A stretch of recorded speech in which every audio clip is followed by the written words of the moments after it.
Welcome to the podcast of School Beyond Limitations. In this podcast, you will learn how to guide your child through their school life with intention to help them find their unique essence that will allow your daughter, your son to live a fulfilled and meaningful life.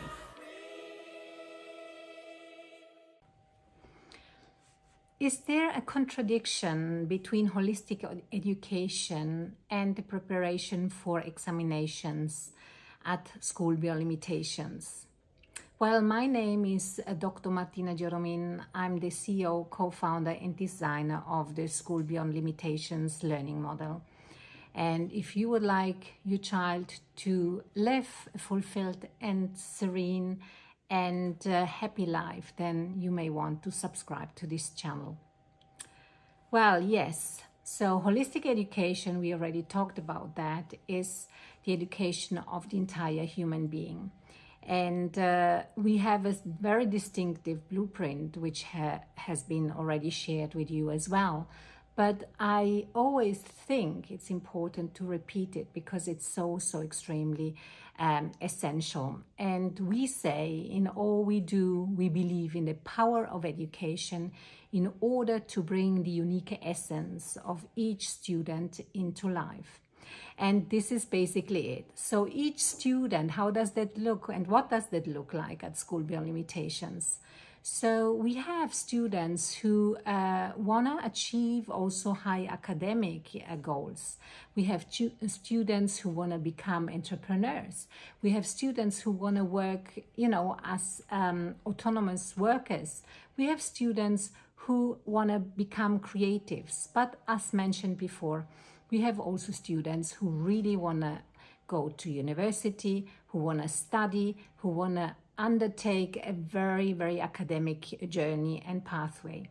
And that's basically it. We actually take that very seriously and we handhold our students in order for them to achieve their goals, also from an academic point of view. So examinations basically are embedded in the blueprint of School Beyond Limitations if a student wants to pursue that kind of destination. But how and what can we do for our students, and what can you do as parents for your children that they become successful and that they are successful in the examinations? And it's completely normal that, it's part of their experience to be nervous about it, to be sometimes also stressed out.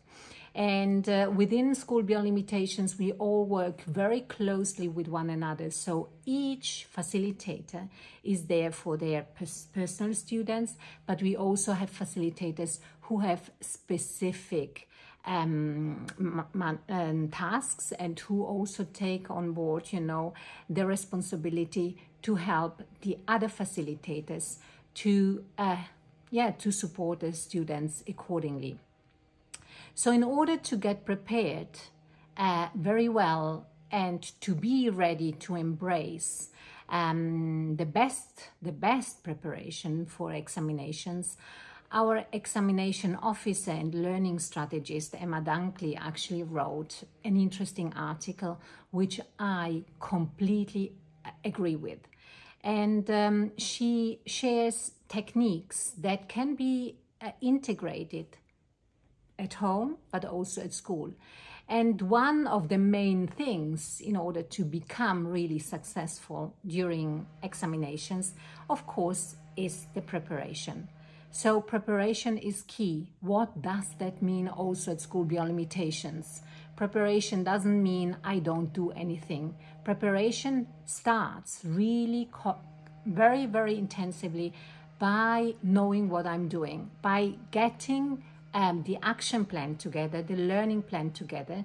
So that means that together with the facilitator, the student and the parents, they design the learning plan, the action plan, how to get there.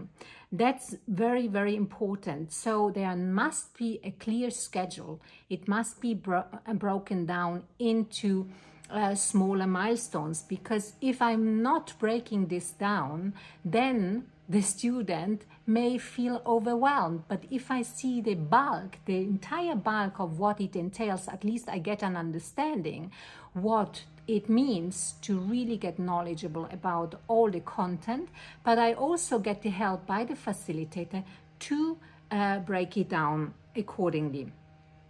And of course, what does that also mean? I also need to gather all the materials. So I need to have the textbooks and any other kind of resources. And also with that, our facilitators help a lot. Another important aspect within School Beyond Limitations, however, is also the learning groups. So we put the students together according to their choice of subjects, and they can then meet even beyond school hours so that they can nourish one another beyond school hours. They study together, and for instance, last year we had such learning groups that were really extremely, and even this year, very powerful. They meet in the afternoon, they stay together for 3-4 hours, they ask questions one another, and then they come prepared with the questions into the mentoring session with the facilitator, with their mentor, into the eye time, into the lesson, also prepared with questions. And of course that means that the students also need to do their job. So they need to provide the facilitators and themselves with past papers. We really ask them to practice their problems, to practice their techniques, because it's all about practicing. And one important aspect that really makes the big difference within School Beyond Limitations, and this is what I mentioned before, is the learning together. But the learning together goes even further. We invite our students to teach back to other students, so that what they learn will be taught by them to their peers. And those teach back sessions are extremely powerful. On top of those teach back sessions, we also have boot camps and hackathons. What are boot camps? Boot camps are 1 week long learning experiences led by our facilitators on specific subjects, on specific areas within the subjects, so that the students, together with a facilitator, let's make an example, they go to business. So the entire week is crafted around business IGCSE or business A-level, and the students come together from the different classes. And you can imagine, and we know that also from the Chetinine schools and other approaches, how much students learn from listening to one another. So that's a very important key aspect. And then there, of course, are other learning techniques, such as, of course, practicing in all the papers. So we ask our students to at least hand in 3 to 4 past papers under simulated conditions, so that their facilitator can give them feedback. If our students do that, then their outcome is also accordingly. So it's also very positive, and we are very proud about that. Of course, practice.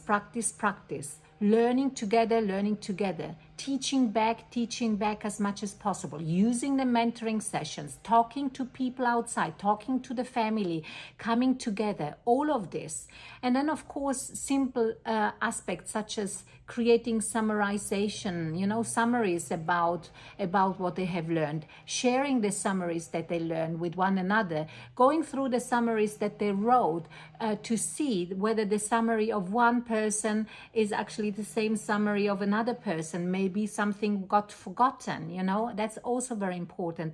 And another thing, I think, is really that they use also the technology wisely. And this is what Emma Dunkley also mentioned, and we all mentioned, use technology to your for your benefit, to your favor. Use educational apps instead of getting lost, in the in the social media world, use it. And also there, schedule your time. If you have leisure time, there's leisure time. But when you are academically focused, keep being academically focused and use the technology really wisely. And then another part, which I already mentioned before, is really listen to the feedback that the students get, because the students get feedback from their facilitators and from their peers, you know, when they learn together. So when I use the feedback really actively, and I put then the feedback, the constructive feedback again into action, out of that I can learn the most. So one part is really effective, as mentioned before, time management. And effective time management is really having a schedule, keeping to the schedule, and actually then, if I'm not able to keep to the schedule, just find out why.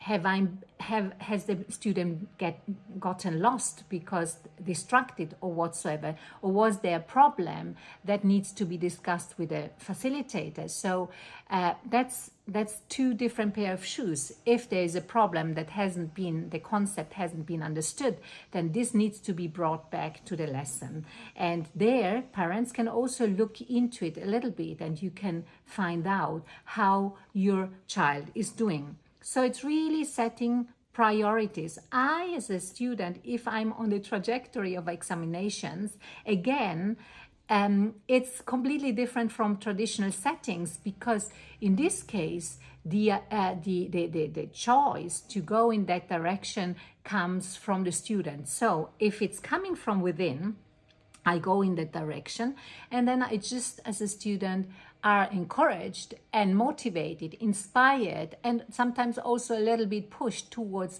keeping priorities really on top of things. And as mentioned before, use technology wisely. Don't get distracted, and avoid procrastination. You know, anytime when I say, oh, I'm starting in 5 minutes, or I'm starting in an hour, switch this mindset. If you switch that mindset, and this is what we are also doing with our students in the mentoring session, and this is also something that parents can do, of course. So, of course, all of this is very important, but we are a holistic educational institution, which really nourishes the all-round well-being of the student. So we need to be aware that it is also important for the students to have enough sleep, so that they have, you know, that they can say, I'm rested, I can then focus again the next day. So that's very important, and there also parents can help. And of course, having a balanced diet, eating healthy. We know exactly that eating healthy keeps us awake and keeps us energetic. And of course, we talked about it already, how important it is to physically engage, to do some physical exercise, go out, go for a walk, go running. And there is anxiety, of course. And if there is anxiety, we have lots of different strategies that we also implement with the students in mentoring, and we encourage them to do them also afterwards. So it's about breathing techniques. Just calm down. Positive self-talk. I've prepared myself. I can do it. Have I listened to the feedback? Have I put the feedback into practice? Have I stuck to my action plan? Have I been focused? And if this all is a clear yes, and I can reassure you, if this is a clear yes, then I can say, I've done all my work. Well done, Martina. Well done, Robert. Well done, whoever it is. I'm prepared. I'm prepared. And then, of course, in the examination situation, just take your time. Students need to take their time, and that's something parents can also encourage to do. We do always do. Read the tasks and the questions very, very clearly. Read them to the very, so that you understand all the details. And if I know, and if I go back to the question, then everything will just work out. And then also visualize the success. Be ready to embrace the success. Be aware that if you've done everything, then success is just a consequence, and it can't be different. And this is the approach of examination preparation. So there is no contradiction between holistic education and getting ready for an examination and for exams if the student themselves have decided that this is what they want to do. So if you think that this is valuable and if you want to know more about our channel, then please subscribe. And if you think that this is the right environment for your child, for your son, for your daughter, then just apply. We are very much looking forward to embrace new students to our learning environment. At School Beyond Limitations, we support our students find their unique essence. Feel free to share the content of this podcast with other parents. We are here to show that your children can indeed bring their unique essence into life. So, reach out to us if you think that this is what you'd like your daughter, your son to experience, or apply through our website. Also, leave your comments, your questions, or your review about the podcast. Share it with others. And as you know, sharing is caring.